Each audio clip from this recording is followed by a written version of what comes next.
Bismillahirrahmanirrahim. Alhamdulillahirabbil alamin wassalatu wassalamu ala asrafil anbiya'i wal mursalin sayyidina wa maulana Muhammadin wa ala alihi wa sahbihi ajma'in. Alhamdulillahirabbil alamin wassalatu wassalamu ala asrafil anbiya'i wal mursalin sayyidina Muhammadin wa ala alihi wa sahbihi wa man tabi'ahu bi ihsanin ila yaumiddin. Subhanaka la ilma lana illa ma 'allamtana innaka antal alimul hakim. Rabbi shrah li sadri wa yassir li amri wahlul 'uqdatam min lisani yafqahu qawli.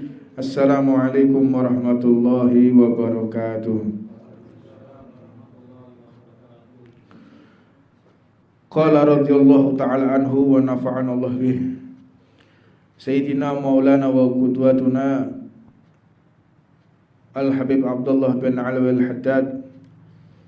Beliau menjelaskan kepada kita semua tentang masalah golongan-golongan seseorang, yang mana golongan ini merupakan satu bentuk nasihat, peringatan, teguran dan himbauan bagi para ahli ibadah yang zuhud, giat berusaha menyendiri untuk Allah Subhanahu wa ta'ala, serta bagi orang-orang yang menghabiskan waktu untuk amal, taat dan ibadah, dan serta petunjuk ini untuk orang-orang yang melayani Allah Subhanahu wa ta'ala dan berhubungan baik dengan Allah Subhanahu wa ta'ala. Maka golongan ini yang dimaksud termasuk daripada orang-orang pilihan Allah Subhanahu wa ta'ala di antara para hamba Allah. Ada sekelompok orang yang khusus, ada sekelompok orang yang memang ditakdir oleh Allah untuk melayani Allah. Jadi hidupnya ini hanya untuk melayani Allah Subhanahu wa ta'ala. Siapakah mereka? Mereka ini adalah sumber cahaya dan gudang rahasianya Allah Subhanahu wa ta'ala. Hamba-hamba tersebut, mereka didapati dan dikenal sebagai aulia. Siapa mereka? Para walinya Allah Subhanahu wa ta'ala, dari golongan-golongan yang terpilih. Wali ini banyak jenisnya, dan dikatakan salah satunya adalah wali autad. Apa itu wali autad? Yaitu secara bahasa artinya adalah pilar-pilar. Kalau istilah Jawanya itu paku bumi. Ada wali paku bumi. Mereka ini terus-menerus menyadari kehadiran Allah Subhanahu wa ta'ala. Di antara mereka ini memiliki derajat yang tinggi di sisi Allah Subhanahu wa ta'ala. Maka wali autad ini terbagi menjadi 4. Jadi di dunia itu cuma ada 4. Jumlah para wali itu 124.000. Seperti jumlah para nabi dan rasul, dan seperti jumlah para sahabat Nabi Muhammad SAW. Dan tidak ada satupun wali yang wafat kecuali digantikan wali yang baru. Jadi jumlah wali itu sama sampai sekarang, 124.000, tidak berkurang dan tidak bertambah. Tetapi wali itu memang digolongkan oleh Allah, la turfa auliya'allahu minal jahilan.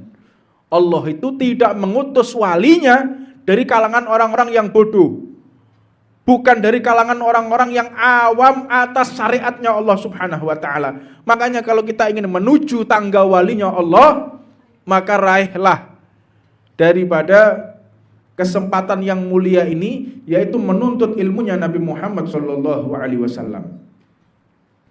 Mereka para wali Allah autad, pilar-pilar daripada bumi ini. Yang kedua adalah wali abdal. Wali abdal ini secara harfiah artinya adalah berarti pengganti. Yang dimaksud di sini adalah dalam dunia sufi, abdal merupakan wali-wali pengganti kedudukan wali yang telah wafat, wali abdal. Jadi siapapun yang wafat digantikan sama dia perannya, itu wali abdal. Maka mereka ini adalah golongan orang-orang yang ikhlas. Orang yang ikhlas, orang yang gak takut caci maki, orang yang gak takut fakir, dia gak takut tidak makan, tidak takut apapun, itu walinya Allah Subhanahu wa taala. Maka disifati oleh Allah, inna awliya Allahu la khaufun alaihim walahum yahzanun. Para wali Allah itu tidak pernah bersedih dan tidak pernah takut apapun. Inna awliya Allah khaufun walahum yahzanun. Tidak takut dan tidak sumpek. Apa sih makna sumpek itu? Takut itu apa sih? Takut itu dengan kejadian yang akan terjadi. Itu takut. Apa itu sumpek?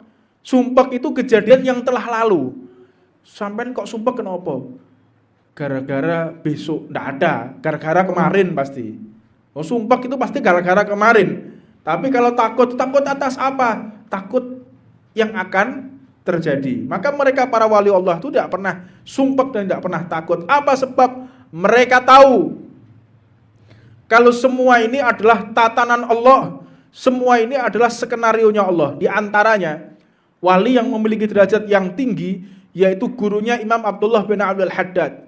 Beliau Al-Habib Umar bin Abdurrahman Al-Attas. Beliau mengatakan, tatkala aku ditampar oleh orang, tatkala aku dipuji oleh orang, tatkala aku disanjung dan dihina, rasanya sama. Tidak berpengaruh apapun di dalam hatiku. Ini orang yang memiliki kedudukan yang tinggi kepada Allah. Bagaimana engkau tidak bisa membedakan antara tamparan dan pujian? Beliau mengatakan, kalau aku ditampar, siapa yang membuat aku bisa ditampar? Allah. Siapa yang menggerakkan tangan dia untuk menampar aku? Allah. Siapa yang menciptakan orang yang menampar aku? Allah. Siapa yang mengizinkan tangannya melayang ke wajahku? Allah. Apakah aku akan protes dengan semua itu? Sedangkan Allah yang aku cintai. Kalau ada orang yang memuji aku, sama. Itu juga dari Allah Subhanahu wa ta'ala. Maka mereka ini wali-wali yang abdal, autad. Mereka itu orang-orang yang memiliki kedudukan yang sangat tinggi di sisi Allah Subhanahu wa ta'ala. Dan mereka adalah orang-orang yang terbaik, hamba-hamba terbaik, pilihan Allah Subhanahu wa ta'ala. Dan mereka adalah orang-orang yang sufi. Apa sih sufi itu? Ini sufi. Apa sufi itu? Sufi itu orang-orang yang memiliki kedudukan tinggi di hadapan Allah Subhanahu wa ta'ala, yang senantiasa menyucikan hatinya dari prasangka buruk, menyucikan hatinya dari iri dengki, menyucikan hatinya dari kesombongan, menyucikan hatinya dari hal-hal yang sifatnya duniawi, agar hatinya dapat merespon kebaikan-kebaikan yang telah Allah sediakan di muka bumi ini. Itu orang sufi kayak begitu. Jadi mereka orang-orang sufi itu tidak pernah takut dengan apapun. Mereka itu adalah orang-orang yang mengemban kebenaran dan hakikat. Makanya ilmu hakikat itu nggak bisa dipelajari. Makanya kalau ada orang ngomong, saya mau mempelajari ilmu hakikat, dari mana? Hakikat kok dipelajari? Tidak ada. Tidak ada. Saya ingin belajar ilmu hakikat, thariqah bisa, hakikat dari mana? Hakikat itu pemberian dari Allah kok. Jadi orang belajar ilmu hakikat ini orang-orang yang aneh ya. Jadi jangan sampai kita termasuk daripada orang-orang yang sum'ah, gila popularitas. Dan jangan sampai juga orang itu kepengen jadi wali. Karena ada orang banyak. Saya pernah ketemu orang, ini untuk pelajaran buat kita. Saya ketemu dengan orang, jalan kaki dia, jalan kaki, rambutnya panjang. Kemana? Saya mau ziarah ke makam walinya Allah Subhanahu wa ta'ala. Oh, sungguh mulia pekerjaanmu. Melangkahkan kaki, jalan kaki, pakai tungket dari wali ke wali, bertapa dari tempat ke tempat. Untuk apa? Saya mau mencari ilmu laduni. Dah. Golek ilmu laduni melaku. Ilmu laduni itu juga harus ditempuh. Ilmu laduni terus ziarah oleh ilmu laduni itu kan tidak ada yang seperti itu. Ilmu laduni itu adalah ilmu yang Allah berikan dengan kemudahan. Kita belajar fikih, tiba-tiba kita dapat laduni. Bisa. Karena apa? Ada awalnya kita belajar fikih. Kita belajar ilmu tafsir, dapat ilmu laduni. Mungkin gak tahu belajar fikih, gak tahu belajar hadis, berharap ilmu laduni. Dari mana? Ini orang-orang yang gak sehat akalnya begitu. Nah, jadi adapun orang yang ziarah sana, ziarah sini, ketahuilah orang yang kita ziarahi, Al-Habib Abdul Qadir Al-Segaf, Syekh Mahdum Ibrahim Sunan Bonang, Wali Songo, yang kita ziarahi itu orang-orang yang menuntut ilmu, orang-orang yang mengajarkan ilmu. Lihat kita datang, Syekh Ibrahim, doakan saya. Wahai Maulana Ishaq, doakan saya. Abdul Qadir, doakan saya. Untuk apa? Agar saya menjadi orang alim. Lah kan belajar apa gak? Yuk kemeng. Model-model kayak gini guys, tak payu di zaman ini. Ya, ziarah sana, ziarah sini, kepinginnya instan. Orang kalau sudah kepinginnya instan, ini orang-orang yang akalnya gak waras. Ini zaman-zaman orang yang kepingin instan semua. Langsung kepingin alim, langsung kepingin sugih, langsung kepingin mulia, langsung kepingin punya kedudukan. Tanpa dia berusaha, tanpa dia berupaya melalui jalur-jalur yang singkat. Ini semakin banyak ini. Jadi orang kepingin langsung sakti, semedi, gawe ali-ali, belia. Ini orang-orang yang akalnya gak waras kayak begitu. Lihat aja, nggak ada orang yang akalnya waras yang model-model gitu, nggak ada. Langsung kepingin begini, langsung sampai nanti minum air ini, nggak iso langsung apal. Takon di banyune sapa iki? Nggak ada yang model-model yang sifatnya itu seseorang bisa menggapai ilmu yang instan, yang sifatnya putih ya, bukan ilmu hitam. Ilmu hitam memang banyak yang seperti itu. Ilmu hitam langsung dia bisa begini langsung dengan seperti hal-hal yang gaib misalnya. Banyak hal naudzubillah min dzalik yang dilakukan oleh orang-orang ilmu hitam. Kita ngomong berbicara ilmu putih. Orang kepingin langsung bisa ngobati. Saya kepingin bisa ngobati orang. Saya kepingin bisa nerawang orang. Loh, nerawang kok kepingin? Enggak bisa. Ilmu putih itu kalau berkaitan dengan hawa nafsu dia semakin jauh. Saya kepingin bisa ngobati orang. Kepingin tuh apa kok kepingin? Ya nanti kalau saya bisa ngobati orang, saya akan didatangi banyak orang. Nah, berarti ente kepingin dimuliakan sama orang ya. Yang kepingin dimuliakan mbek wong, kepingin diangkat derajatmu oleh manusia. Engkau malah ditenggelamkan oleh Allah Subhanahu wa taala. Sudah jangan. Kita ini jangan berupaya berbuat sesuatu agar dinilai manusia. Kalau kita sudah bisa mengalahkan hawa nafsu, silahkan kita tampil. Tapi kalau selama kita belum bisa mengalahkan hawa nafsu, jangan kita tampil. Sudah kita sembunyi. Sembunyi kita. Sembunyi, jangan sampai kita tampil di halayak ramai. Jangan sampai kalau kita belum bisa mengendalikan daripada hawa nafsu kita. Maka dari itu para wali itu ada yang sifatnya humul. Humul, menyendiri. Atau dia benar-benar tersembunyi. Humul tersembunyi itu wali udah tersembunyi itu wali yang dia bisa menciptakan para wali. Jadi wali mastur, ada wali yang tersembunyi. Jadi wali mastur itu lebih agung daripada wali masyhur. Wali masyhur itu wali yang terkenal. Jadi kalau wali mastur itu yang dia orang nggak tahu, dan wali mastur ini yang bisa untuk menjadikan para wali. Dia bisa melantik daripada walinya Allah Subhanahu wa taala. Engkau jadi wali. Engkau tidak, engkau jadi wali itu bisa daripada kalangan walinya Allah Subhanahu wa taala. Nah, terus jangan kita menjadi humul agar derajat kita tinggi. Lah iki aneh maneh ini. Makanya ini satu manajemen yang salah.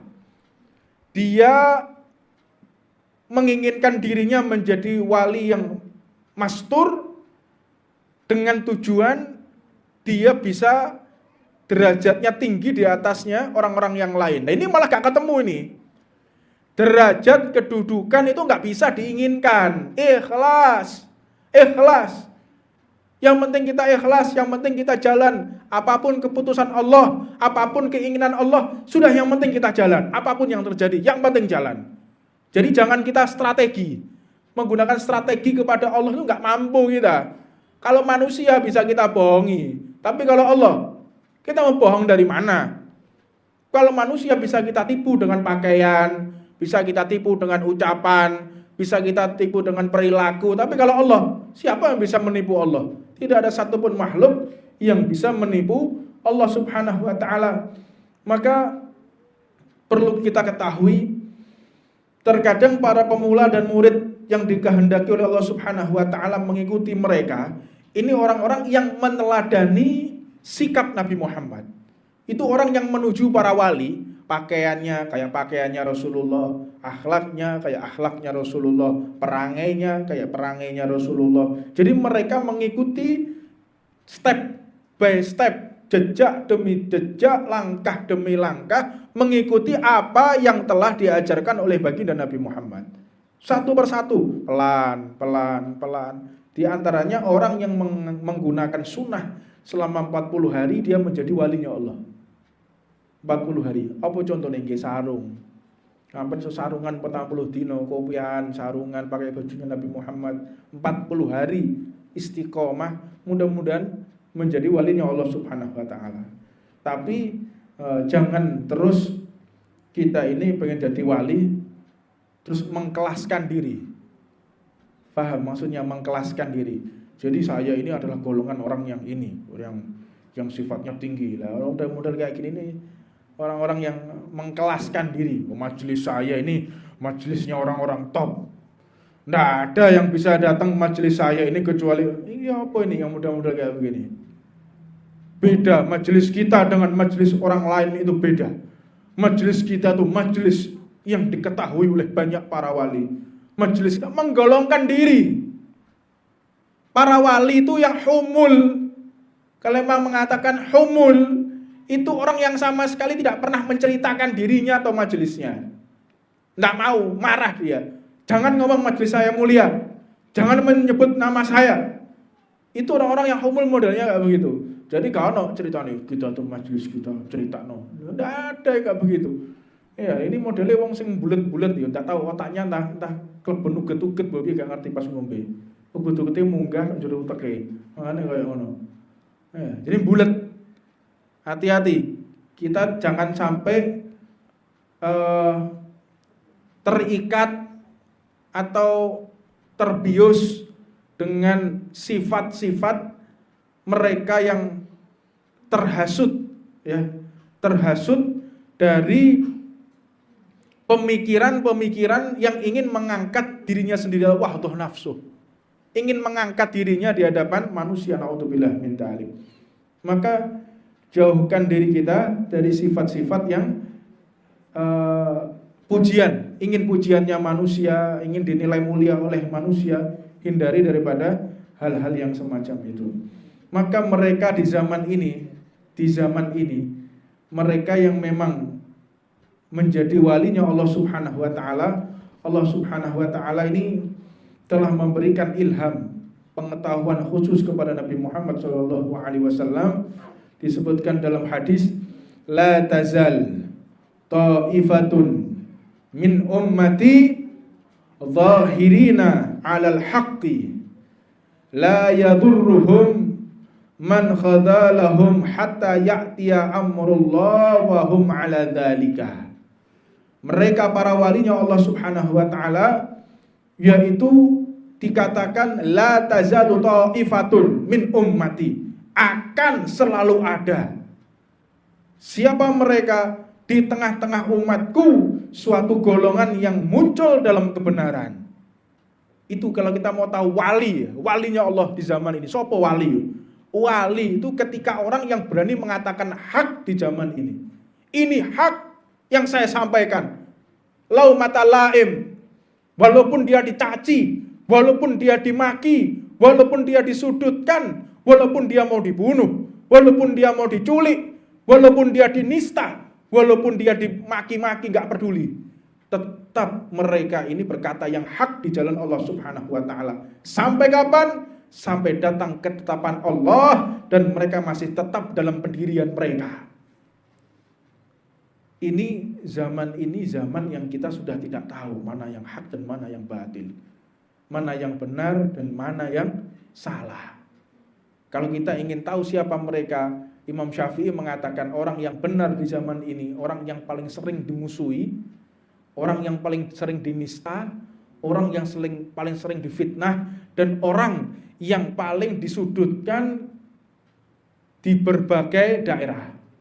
Di berbagai daerah dia dinista, di berbagai daerah dia difitnah karena berkata yang hak di jalan Allah Subhanahu wa taala. Maka merekalah seorang walinya Allah Subhanahu wa taala. Liyajidanallah ibnu Maryam min ummati rijalan hum mithlu hawariyin wa khairin minhum. Dikatakan oleh Rasulullah Shallallahu Alaihi Wasallam akan datang seperti anak Maryam, yaitu Nabi Isa Alaihissalatu Wassalam, pasti akan mendapatkan orang-orang besar di kalangan umatku, mereka hawariyin. Siapa mereka? Penolong agama Allah Subhanahu Wa Taala. Itu adalah salah satu sifat orang-orang yang dimuliakan oleh Allah Subhanahu Wa Taala.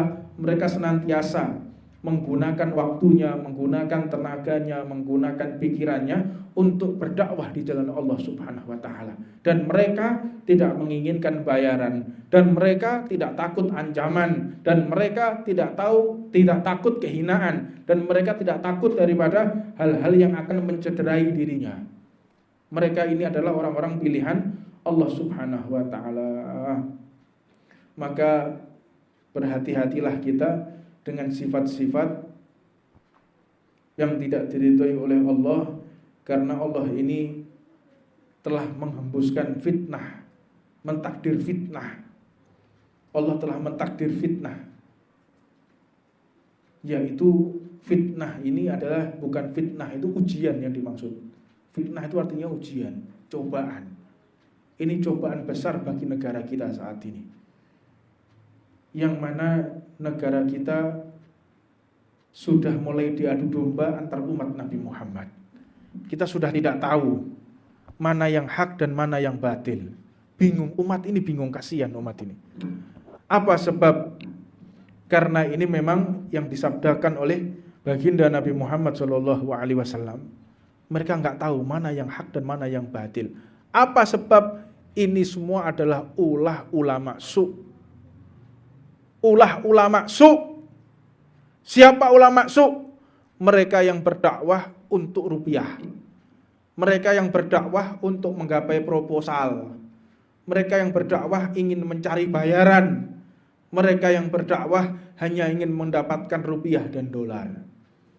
Mereka yang ingin mengangkat dirinya dan golongannya, ingin menyelamatkan dirinya dan golongannya tanpa menghiraukan yang telah disyariatkan oleh Allah Subhanahu wa taala. Dia mengatakan mana yang hak, mana yang batil. Mereka enggak peduli.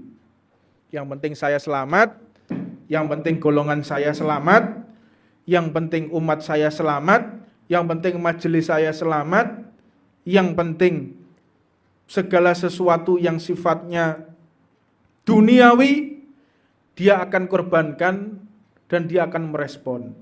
Tapi kalau sifatnya ukhrawi, pembelaan masalah ukhrawi, dia enggak ikut-ikut. Apa contohnya? Yaitu orang-orang yang hamiyatul jahiliyah. Apa itu hamiyah? Fanatik golongan. Apa yang dimaksud? Mereka dengan lantang ketika organisasinya dihina. Mereka yang lantang ketika partainya dihina.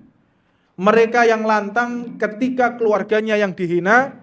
Kalau keluarganya dihina, kalau majelisnya yang dihina, kalau organisasinya dihina, dia akan berkata dengan lantang. Tapi tatkala Allah dihina, dia diam. Tatkala Nabi Muhammad dihina, dia diam. Tatkala Al-Quran dinista, dia diam. Ini golongan ulama su'. Tidak ada pembelaan kepada Allah Subhanahu wa taala, tidak ada pembelaan kepada Al-Quran. Naam, Nabi Muhammad itu memang rahmatan lil alamin, tetapi jangan digeneralisir. Rahmatan lil alamin ini untuk memaafkan orang-orang yang menista agama. Ketika agama kita difitnah, Rasulullah itu rahmatan lil alamin. Ketika Al-Quran difitnah, Rasulullah itu rahmatan lil alamin. Loh, ketika Rasulullah dihina, engkau mengatakan rahmatan lil alamin. Ketika Al-Quran dihina, mengatakan rahmatan lil alamin, nanti tatkala orang tuamu dibunuh juga katakan rahmatan lil alamin. Tidak bisa seperti ini. Makanya kalau sifatnya itu adalah dunia, dia akan merespon. Kalau yang kena hartanya, kalau yang kena adalah keluarganya, kalau yang kena adalah ormasnya, kalau yang kena adalah partainya, dia akan kembali berjuang. Tetapi tatkala yang kena adalah, yang dihina adalah Al-Quran, Allah dan Rasulnya, dia diam saja. Ini nyata ini. Jadi makanya jangan mengeneralisir ayat Allah Subhanahu wa taala mentakdir Nabi Muhammad yaitu rahmatan lil alamin. Rahmatan lil alamin harus dirujuk dengan 23 tahun masa kenabian. Nabi Muhammad itu rahmatan lil alamin. Iya, tapi Nabi Muhammad juga memotong tangan. Nabi Muhammad itu memotong tangan. Nabi Muhammad juga melakukan rajam. Rajam, orang ditimbun di dalam tanah, dilempari batu sampai mati. Loh, mana rahmatan lil alamin? Loh, katanya rahmatan lil alamin. Lah kok Nabi Muhammad memotong tangan? Lah kok Nabi Muhammad mensyariatkan kisos? Nabi Muhammad juga memerintahkan untuk digantung para begal. Begal itu hukumnya digantung dan ditempatkan di tengah kota, tengah alun-alun, dan dibiarkan selama 3 hari 3 malam. Baru dikubur. Itu hukuman untuk para begal. Itu syariat ini. Termasuk orang-orang yang meninggalkan sholat dengan sengaja. Mereka yang tarkus sholat, mereka yang meninggalkan sholat. Dorobtu unukihi bisyayf, harus dipotong kepalanya. Loh, katanya rahmatan lil alamin. Lah kok ada ayat-ayat yang demikian? Nah makanya jangan mengeneralisir, daripada ayat rahmatan lil alamin harus merujuk dengan masa nubuah selama 23 tahun diutusnya Nabi Muhammad SAW. Begitu juga jangan langsung bertindak, oh ini potong tangan, oh ini dirajam. Jangan. Nabi Muhammad juga mengajarkan rahmatan lil alamin. Lihat, tidak boleh memerangi orang-orang kafir, tidak boleh memerangi orang-orang munafik. Ada orang kafir itu dilindungi oleh Rasulullah. Sebagian anak yatimnya Nabi Muhammad itu orang-orang kafir, orang yang bukan Islam, anak yatimnya Nabi Muhammad. Bahkan janda-janda yang diurus oleh Rasulullah itu banyak yang tidak beragama Islam.